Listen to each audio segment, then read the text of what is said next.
ಜನರು ಸಮಸ್ಯೆದಲ್ಲಿದ್ದಾಗ ಆ ಊರಿನ ಜನರಿಗೆ ಧೈರ್ಯ ತುಂಬಿದ ಆ ಮುದುಕ ಮತ್ತೆ ಯಾರಲ್ಲ. ಆ ಮುದುಕನ ಕತೆ ತಿರಿಬೇಕಂದ್ರೆ ಆ ಮುದುಕನ ಊರಿಗೆ ಹೋಗೋಣ ಬನ್ನಿ. ಹಳೇ ಗುಡಿಸಲು. ಆ ಗುಡಿಸಲಲ್ಲಿ ಆ ಮುದುಕ ಮತ್ತೆ ಅವನ 35 ವರ್ಷದ ಮಗ ಇದನು. ಬಹಳ ಬಡವರು. ಕೂಲಿ ಕೆಲಸ ಮಾಡಿದ್ರೆ ಮಾತ್ರ ಅವ್ರ ಅವತ್ತುತ್ತು ಜೀವನ ಗಳಿಯೋದು. ಆದರೆ ಒಂದು ದಿನ ಮಾತ್ರ ಏನೋ ತಿಳಿಯದ ಆ ಮುದುಕನ ಮಗನಿಗೆ ಬಹಳ ಹೊಟ್ಟೆ ನೋವು ಬಂತು. ಆ ಮುದುಕ ಬಹಳ ಗಾಬರಿಯಾದ. ಏ ದೇವ್ರೆ, ಯಾಕೆ ನಮಗಿನ್ನೂ ಈ ಪರೀಕ್ಷೆ ದಯಮಾಡಿ ಕರುಣೆ ತೋರಿಸಿ. ಆದರೆ ಆ ಮುದುಕನ ಮಗನ ಹೊಟ್ಟೆಯಿಂದ ನರಳಿ ಸತ್ತು ಹೋದನು. ಆ ಮುದುಕನಿಗೆ ಯಾಕೆ ನನ್ನ ಮಗ ಸತ್ತು ಹೋದ ಗೊತ್ತೇ ಇರಲಿಲ್ಲ. ಒಂದು ದಿನ ಮಾತ್ರ ಆ ಮುದುಕ ಚಿಂತೆಯಲ್ಲಿ ನಡೆದುಕೊಂಡು ಹೋಗುವಾಗ ಒಬ್ಬ ಮಾಂತ್ರಿಕ ಆ ಮುದುಕನಿಗೆ ಕಂಡನು.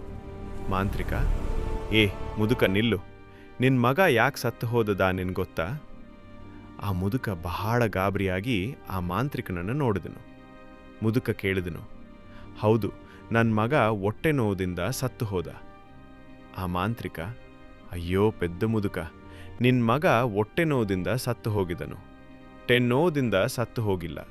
ಬದಲಿಗೆ ಅವನನ್ನು ಒಂದು ಭಯಾನಕ ದೆವ್ವ ಅವನನ್ನು ನರಳಿ ನರಳಿ ಸತ್ತು ಹೋಗೋ ಥರ ಮಾಡಿದ್ದು. ಇದು ಬರೀ ಕಥೆ ಅಲ್ಲ, ನಿಜವಾದ ನಡೆದ ಒಂದು ಘಟನೆ.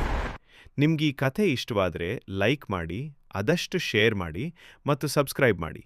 ಮುಂದಿನ ಎಪಿಸೋಡ್ನಲ್ಲಿ ಮತ್ತೆ ಸಿಗೋಣ. ಜೈ ಹಿಂದ್, ಜೈ ಕರ್ನಾಟಕ.